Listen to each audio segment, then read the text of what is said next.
Nothing can ruin a holiday faster than a trip to the ER. Despite them looking really fun, they're an absolute no. And that's our list. 10 things to avoid gifting this holiday season.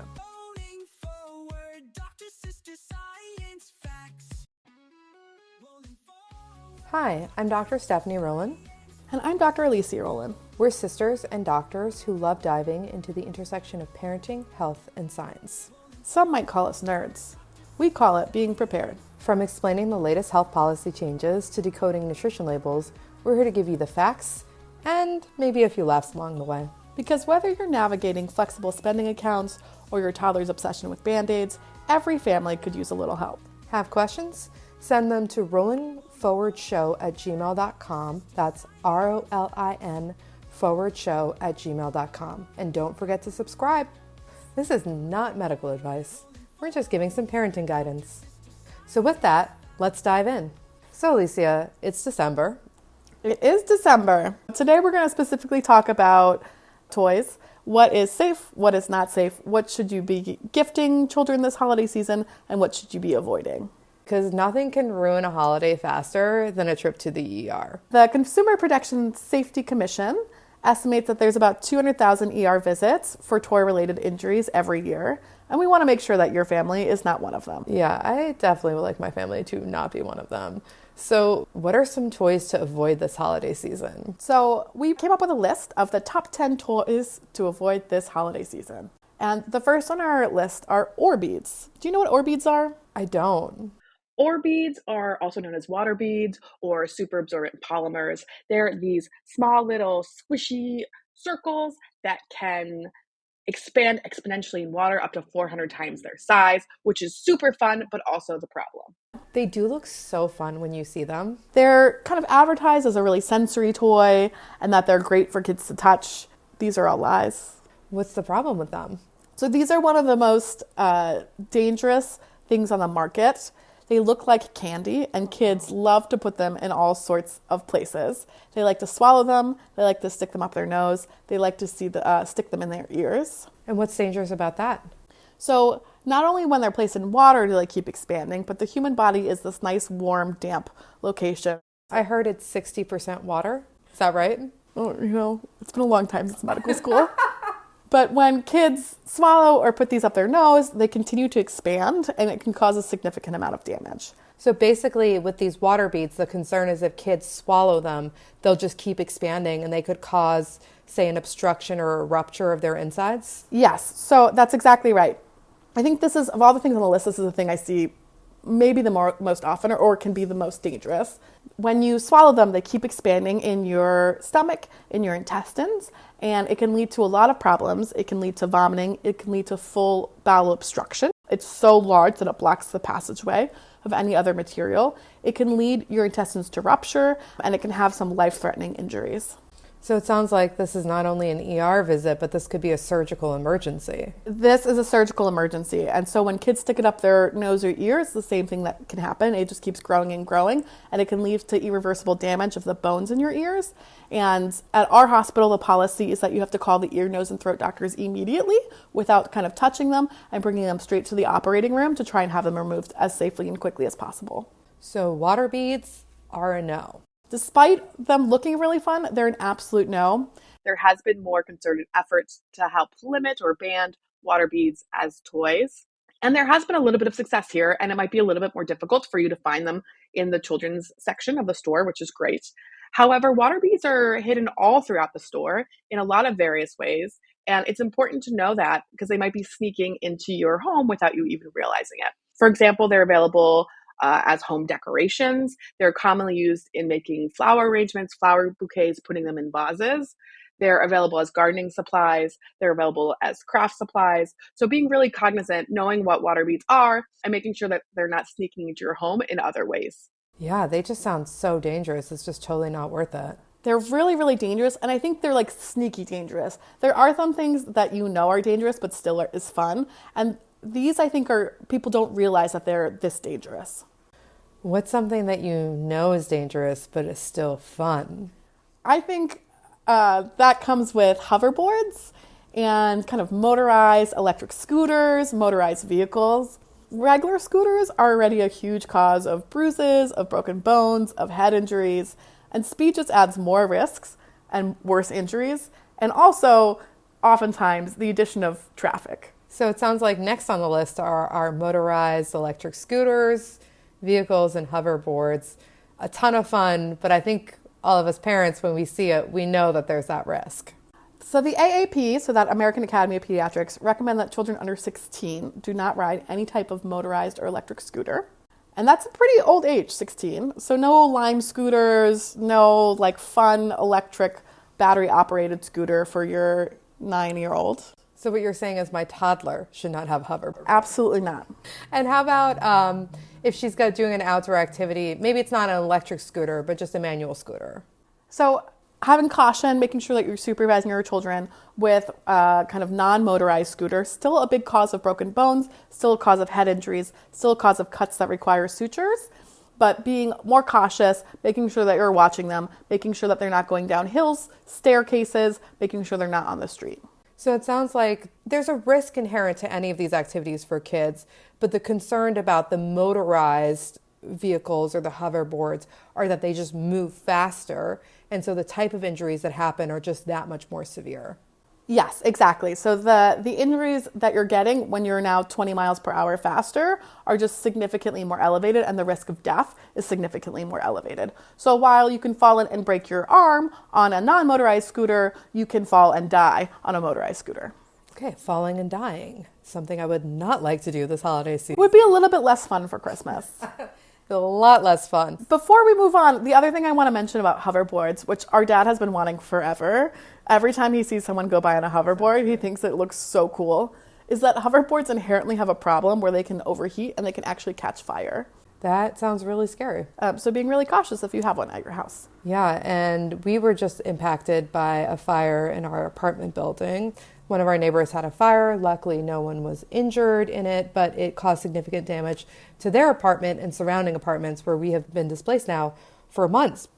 So I work every Christmas in the emergency department. One of the joys of being a doctor.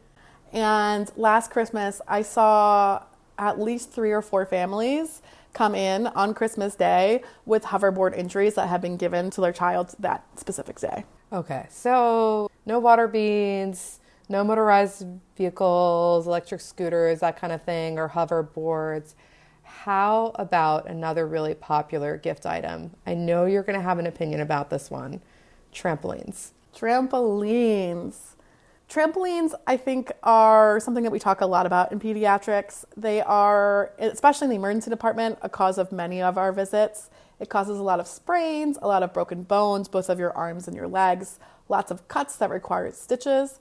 But it also causes some more serious injury. They're rarer, but they can cause concussions, and they can cause spinal cord injuries, neck injuries, brain injuries, injuries that cause paralysis. These generally occur from landing incorrectly, from flips or jumps that go wrong, from falling or landing on other children. So like if your child's lying down and someone kind of falls and their feet land on their neck or other places.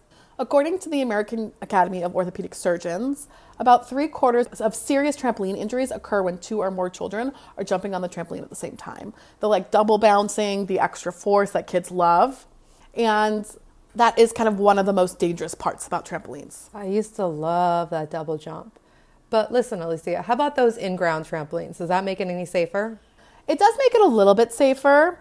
So the netting around the trampolines and the in-ground trampolines a little bit safer because there's not that risk of kind of falling off the trampoline a large distance. You can still fall off, but not like large distance to the ground.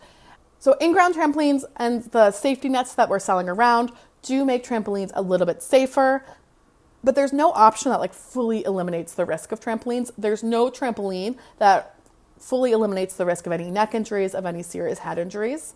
It's recommended that if you do have a trampoline, or that if you're thinking about buying one, to always supervise children on trampolines and to minimize the number of kids jumping at once. And this is why my husband calls you Dr. No. I am Dr. No. I say no to all the fun things. But it's also really important to keep kids safe.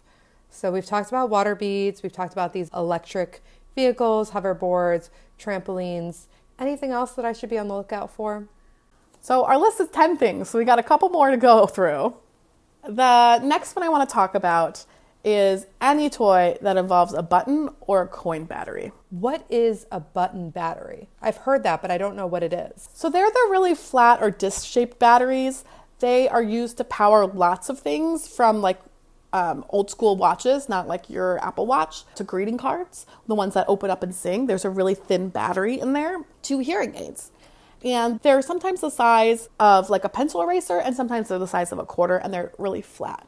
What's really dangerous about button batteries is that they have a large store of energy, and it can discharge when it touches the right substance. Unfortunately, the GI tract is the right substance. And so when kids swallow or ingest these batteries, it can cause burns throughout their entire GI system. And so it can cause severe burns to the esophagus, to the stomach, and the GI tract. It can actually burn through and cause a really big hole, or what's called a rupture. And this is also a surgical emergency. Wow, these sound so unsafe, and it sounds like it's really easy to get them into your house. It's super easy to get them into your house, and that's why it's really important that if you're buying any type of electronic toy, you have to make sure the batteries are secured and that they are like require screws to shut to contain the batteries, and that they're not easily removable. Okay. Anything else I should be on the lookout for? The big thing about button batteries I actually want to mention, they are in all air tags, and air tags are really easy to open. So making sure that if you have air tags at home, that they are not accessible to small children and that they're in some type of container that prevents them from opening easily. Okay. Anything else I should be on the lookout for this holiday season? So I think the next big one are magnets, or like these magnetized sets. What's so dangerous about magnets? What I'm talking about are the, quote, high-powered magnet sets. These are your buckyballs, your really small balls, or your cubes that kind of form shapes. When multiple magnets are ingested, so if you swallow 2 separate magnets, they can attract each other in your body through your organs. So if you have one in your stomach and one in your small intestines, they can attract each other and kind of rip through all your intestines to each other and cause poke holes in your organs. It can lead to blockages because they won't move. It can lead to infection, and it can lead to really serious life-threatening injury. You would think that these wouldn't be allowed. They were banned by the Consumer Product Safety Commission, which we talked about in 2014, but the ban was lifted in 2016, and we saw a large rise in magnet-related injuries in the emergency department after that. So what should we worry about with these toys that have like small loose parts? These are things like building sets, marbles, doll accessories.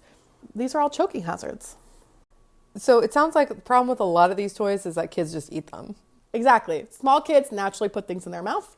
That's a normal development. Older kids sometimes are doing silly things, have them on their tongue, and then they accidentally inhale them. This weekend, when we had people over for Thanksgiving, my daughter was playing with Play-Doh and she started eating it. And our dad was like, oh no, she's eating Play-Doh. I mean, just naturally, kids are going to eat anything that they're playing with, especially at the age of 1, 2, or 3. And so these toys, when you're thinking about kids, you want to make sure that it's safe for them to eat. And that's something that's got all these small loose parts isn't going to be safe. Play-Doh is actually a reusable modeling product, and it's made mostly of water, flour, and salt. So those are all things that she eats. Probably not at those concentrations. It's not great, but at least it's not something that's going to send us to the ER. It can be a choking hazard. I mean, I feel like everything can be a choking hazard. Depending on the size. Yes. But talking about choking hazards, so these toys with small loose parts, there are also things like stuffed animals or your stuffies. If they have buttons for eyes instead of like eyes that are sewn in, those buttons can easily be bitten off, ripped off, and swallowed or inhaled. Rocks, finger puppets, lots of different kind of small toys. And the general guidance from pediatrician is that if you're in doubt that a toy might be too small, you can try passing it through a toilet roll tube. If it is too big or if it gets stuck, then you're safe. If it passes all the way through easily, then it's probably too small. Yeah, this is so true for kids because my daughter is constantly putting things in her mouth.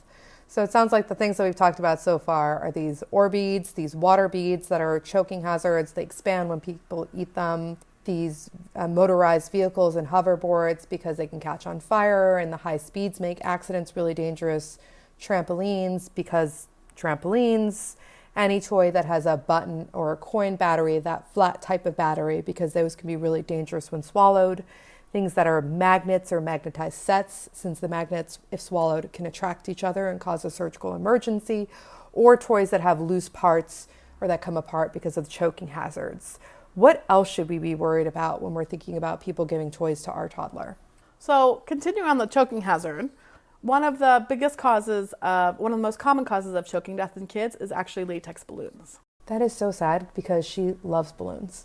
She loves balloons from a distance. I just want to say to her pediatrician aunt, she does not get balloons, but she does love balloons. She sees, today we were walking to daycare and there was balloon set off in the middle of the street. A car was definitely going to run over and pop it, but she was just so excited by how it was bouncing and the colors of it.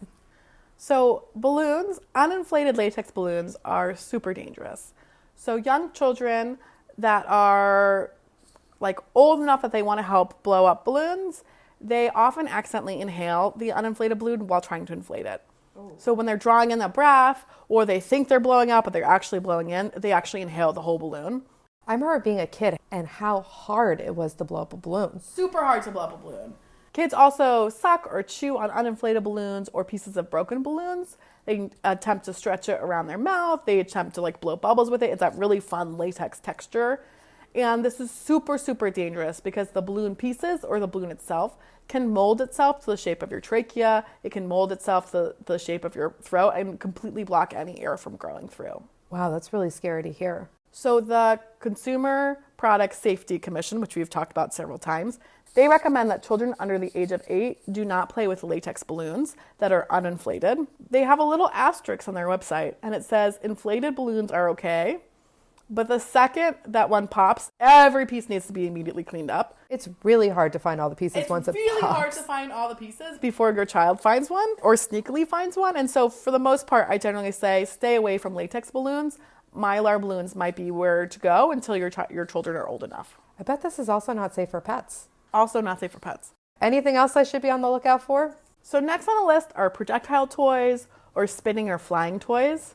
And the reason why they're on the list is because what goes up must come down. I learned that in school. And when they're super fun and you shoot them up in the air and you're staring at it and you're looking, and then it comes down and hits you in the eye.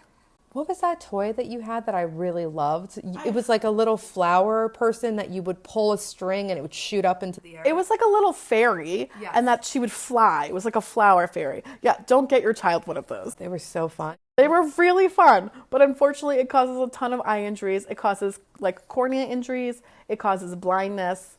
You especially want to avoid ones that have hard edges, glass or metal.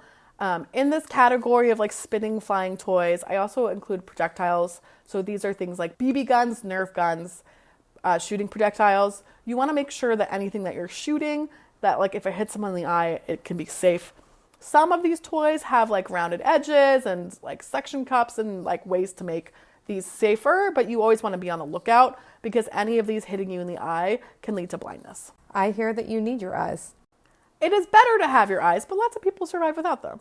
Yes. So just in terms of eye safety, it sounds like these are not a great set of toys. It's just not a great setup to launch things into the sky and then watch them fall down onto your face because kids are not the best with distance and coordination. I've seen that. My toddler's not great with eye-hand coordination, and she loves to just watch things. The next one on my list is a little bit self-explanatory. It's toys with electric heating elements. What are some examples of these kinds of toys? The Easy Bake Oven. The Easy Bake Oven. I always wanted one. I always wanted one too. We did not have an Easy Bake Oven growing up. We still have trauma about not having an Easy Bake Oven. We survived though. We're here to tell the tale. But anything with any type of electrical heating element, you just want to be really cautious around burns, around fires, and around electrocution. Because if you take this electric heating element and then you throw it in the bath or you get it wet, there can be some issues.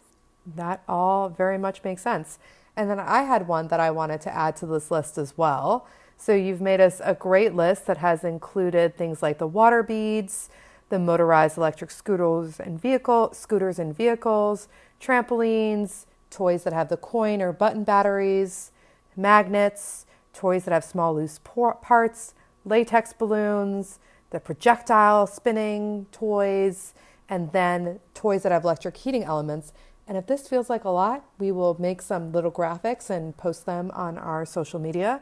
But the one that I wanted to add was DNA testing. For some reason, every time around the holidays, you get different companies that decide that they're going to advertise DNA testing as a great holiday gift for your family. And as a psychiatrist, as a person who meets with people about their family histories and their traumas and different things that have happened in their lives, I just think that this is not a great holiday gift. Why not? What are things that could go wrong? So much can go wrong with this. You know, I think family is so much more than biology, and that I think family and family history is so complicated, and that these are conversations that are best had directly with someone, sitting down with your family and asking about your family history, asking about where you come from, instead of opening an email and discovering where it says your DNA is from. And this is in addition to the privacy concerns that come with a lot of these companies, where it's really not clear how your genetic information is used. And so while DNA testing to better understand your family history or your genetic risk profiles is something that you may want to engage in order to better understand your own history and your medical history, it's not something that I recommend gifting to another person as a casual, here's something to do on Friday night. Surprise! Surprise! I think it's something that is best taken with some serious conversation and reflection, not gifted to another person. And that's our list. 10 things to avoid gifting this holiday season. So Alicia, or should I say Dr. No, is there anything fun that my daughter can play with? There are lots of fun things that your daughter can play with. They just can't have any of those things we just talked about. Have you got any examples if people are about to go out shopping? I just heard from our daughter's daycare that she's going to be participating in her first Secret Santa. Did not know that was a thing that 1-year-olds did, but it is. And so when we're thinking about that, what are some things that we should be looking for? So toys are best when they encourage imagination, when they grow with the child, when they kind of encourage growth of milestones, like when they encourage development. And there are lots of really fun games that are able to do this for all ages. That sounds super fun. I love imagination. So the first one I want to talk about is art supplies. I love art supplies. And this ranges from anything from crayons and markers to like really fun art kits, clays, Play-Dohs, Model Magic. I used to love Model Magic when I was little. We're a Model Magic household. We buy the tiny, you can get the different sampler kits where there's a lot of small ones of all these different colors, and we just open one at a time, and our daughter totally plays with it. Art supplies overall just make really great gifts. Kids get super excited when getting a new art kit set, and it really helps build creativity, and it helps improve fine motor skills. That is so cool. My favorite art supply, I have to say right now, the thing that we are loving is Crayola makes those markers that only draw when you use the special paper. Because right now our daughter is into drawing on everything. So she'll take the markers out and she'll try to draw on the wall, but they only mark and have color if it's on the special paper. Those markers are amazing and such a game changer in people's households. Yes, love, love those. And then if I know that it's building her imagination and her fine motor skills, even better. Something else that she loves, it's like a drawing board. What is it called? Those are called LCD drawing tablets. Yes. It's basically a board. It's like an old Etch-a-Sketch that she draws on with a marker, a crayon, and then she hits a button and it refreshes. They're incredible. They're really, really fun. And there's all sorts of games you and your kid can play together on them. There's all sorts of games that they can create themselves. And it's non-electronic. It's not screen time. And they're very safe. She loves to have us, she'll ask us to draw things. She'll ask us to draw a crocodile or a monkey on it and then erase it. And then she'll draw, say, a fish. I mean, her fish doesn't really look like a fish yet. It looks like a scribble, but she loves those. They are super, super fun and a great, like very affordable. I think they're $10, like very affordable, will be reused many a time gift for young kids and actually older kids too that find these really fun. They're great for long car rides. They're great for plane trips. Okay, so number one, art stuff, things that are reusable, things that help with fine motor skills, things that help creativity, things that build the imagination. What else should I be looking for in a Secret Santa gift from my 1-year-olds? I really like toys that help with pretend play. So things like puppets, dolls, different kind of stuffed animals, things that help children pretend through toy characters. They help children learn to use their words. They help them create stories to imitate, describe, and cope with the things that they're seeing. We've got a lot of really fun puppets here, and they all have different jobs, and they're very diverse as well. We have puppets that are astronauts and doctors and bakers and police officers. It's really important when you're kind of crafting your toy box to make sure that you're not reinforcing racial and gender stereotypes. And so having puppets or dolls that are not following conventional norms is really important to make sure that your child knows that they can be anything that they want to be. So you can have stay-at-home dads, or you can have female police officers, male nurses, making sure that you have a range of gender and racial options. That totally makes sense. And this also feels like a toy that can really grow with you.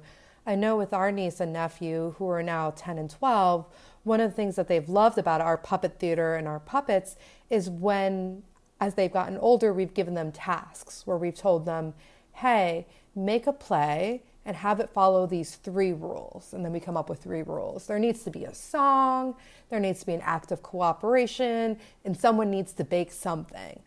Just different rules that we come up with that are fun that they have to follow. And then the other thing that they get to do is not only make up the play, but they get to make tickets, or they get to make theater programs that they want to. You can really just expand this as much as you want with the imagination part. Pretend play is amazing. There are so many things that you can do. I think theater is a really great one, whether it's puppets or other types of theater. I think making tickets, making programs is really exciting for your show. Another one that's really popular, and I know that my niece loves, is mail. Like having mailboxes, sending pretend mail, mailing things from person to person. So anything that is encouraging this imagination, this pretend play, can keep them entertained for hours. Absolutely. But it's also really good for their development. Alicia went on vacation and came back with a mailbox for our daughter. And she loves to put things in the mailbox, take it out of the mailbox. She doesn't really know about mail yet, but she already loves it. My favorite game growing up was mail. Mail is such a great game. My friends and I would create mailboxes, and then we would hide them and then send letters to each other. And we actually live close to the post office museum where kids can just play with mail. And it's true that our daughter loves to play with mail. She loves to send the mail. Yes. You have to take the letters and you have to sort them and deliver it. She does not sort it. She just delivers it based on however she wants, but she loves that. So these pretend puppets, dolls, all of this totally is great for kids. Anything else that you would recommend? As always, I wouldn't be a pediatrician if I didn't recommend safety equipment. Helmets, knee pads, elbow pads, anything that keeps you safe. What's a good way to get kids to use this? Because I imagine people have helmets, they have safety pads, but sometimes kids don't want to wear them.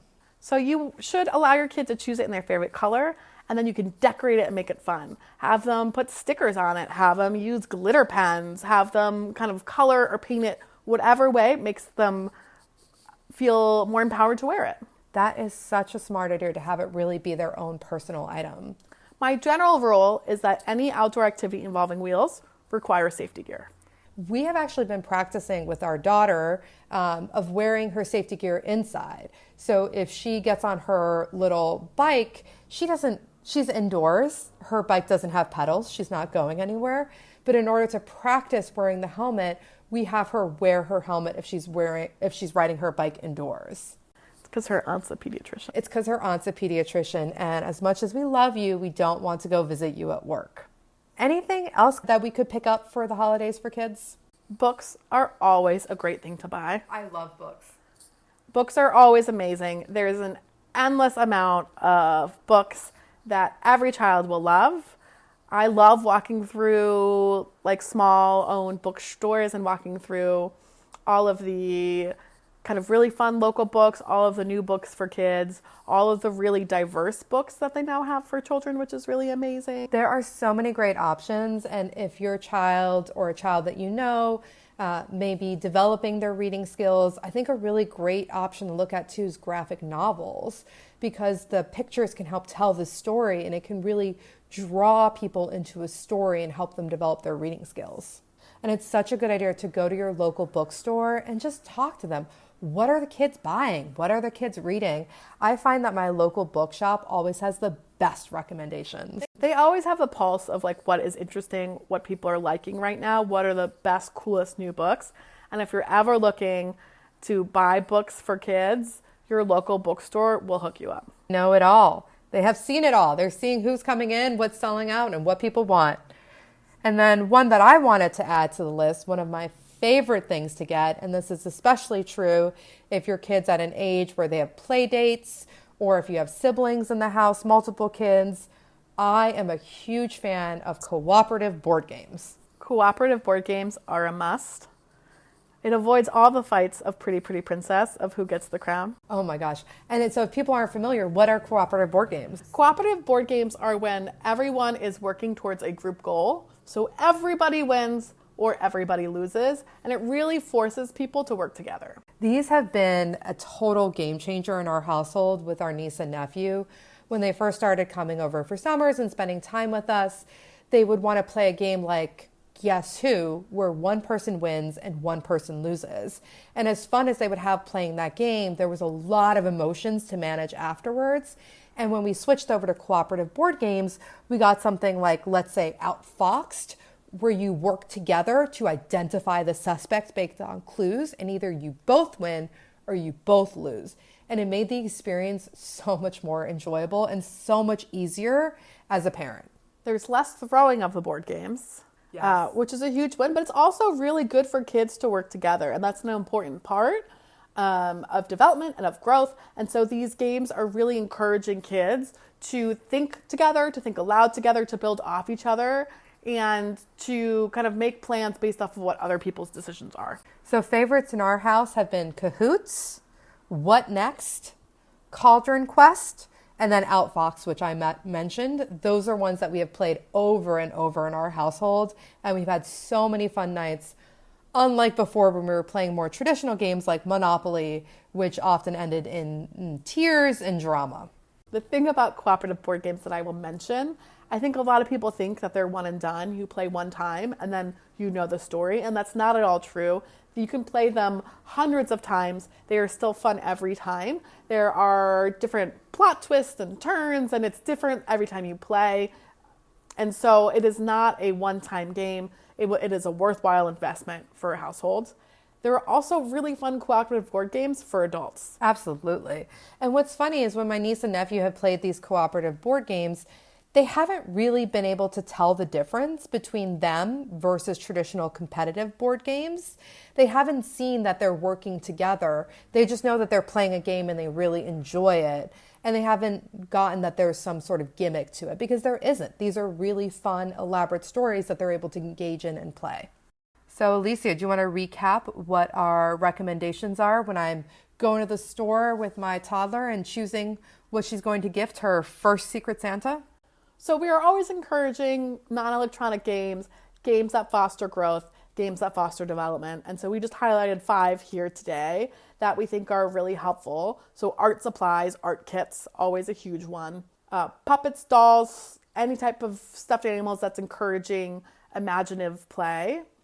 Safety equipment, books, especially diverse books, some graphic novels for young readers, and cooperative board games. Those are our 5. If you have others that you love, please drop us an email at rolinforwardshow@gmail.com. That's ROLIN_show@gmail.com, because we'd love to hear what your favorite safe toys are for kids, especially because the Secret Santa is due next week, so I could use all the help I can get.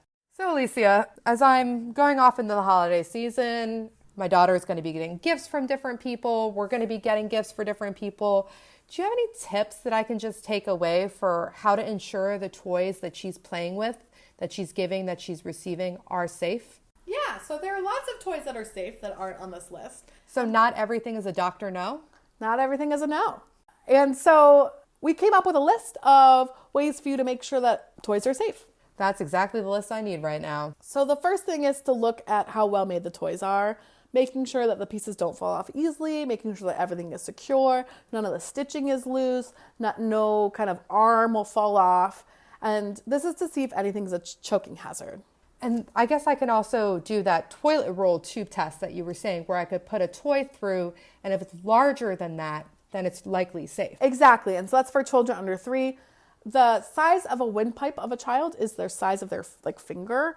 And so you want to make sure that things are a lot bigger than that. And so we generally say for children under 3, it has to be bigger than that roll from toilet paper or like a paper towel roll. Makes sense. What are some other tips we can take away? You want to make sure that it's like the true toy. It's like the manufactured toy. There are some really expensive toys, and we find lots of advertisements for cheaper versions or knockoffs. These generally don't follow the same safety standards as the like original toy. And so it often is worth investing a little bit more into that real kind of manufactured toy.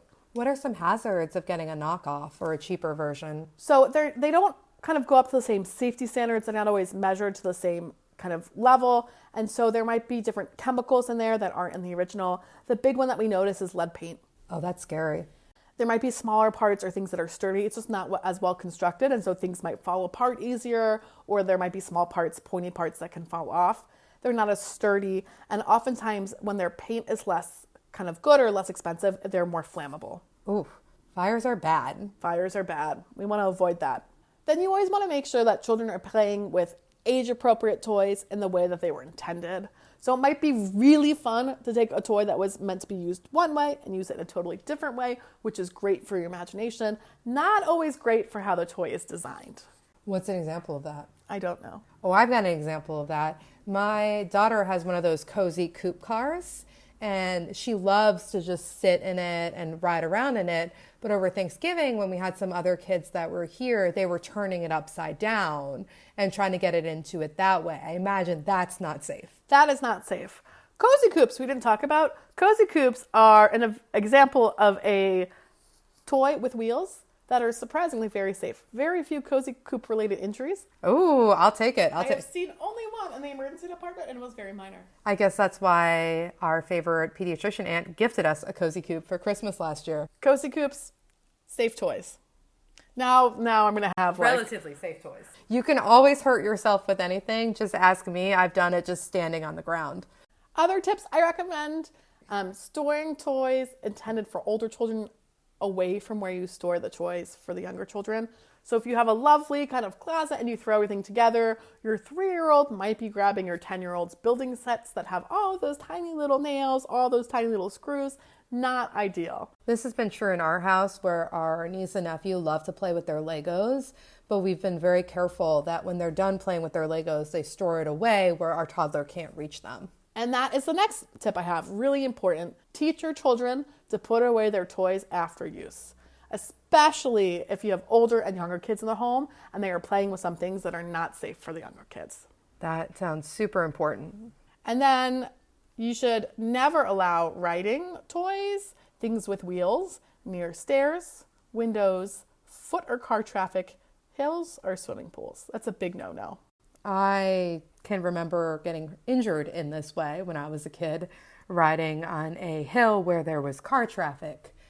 Glad that I'm still here, so I imagine all of those are very dangerous. All of those are really dangerous, and it is amazing how quick it happens, where a kid is just like riding like one of those little stand bikes that aren't even that dangerous and just fall down the stairs because they turn the wrong way. So being really cautious with stairs in your home, being really cautious with windows, with any doors, with any kind of slants, hills, pools especially. That sounds super important.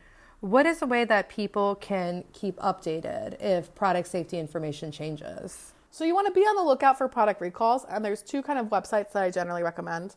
The first is recall.gov. This provides information about toy safety recalls. This is done by the Consumer Protection Safety Commission that we've talked about earlier. The second website is safer.gov, and this allows you to report any toy safety concerns that you may have. So if I get a new toy, it seems safe initially, passes all of these tips that you've told me, but I get concerned as my daughter's playing with it, I could go to safer.gov and report my concerns. And if other people share those concerns, it could then lead to some type of recall or... Exactly. And that's how they investigate, and then they talk to the company, and sometimes toys are recalled for a variety of reasons.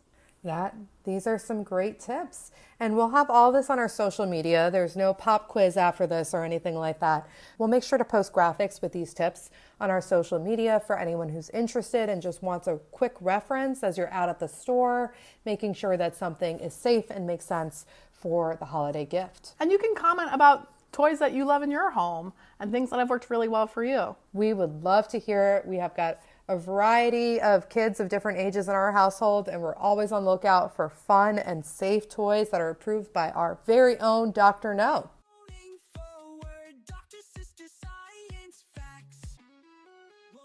And with that, we are wrapping up another episode of Rolling Forward. We hope you're leaving with more answers than questions, or at least maybe some better questions. And if you've enjoyed this episode, don't forget to subscribe, leave us a review. It will help more people find the show. And hey, if you've got a burning question or a brilliant topic idea, email us at rolinforwardshow@gmail.com. That's Rolin, ROLIN, @gmail.com. Thanks for listening. And remember, parenting isn't a science experiment. But it sure doesn't hurt to have a couple of doctors in your corner. See you next time.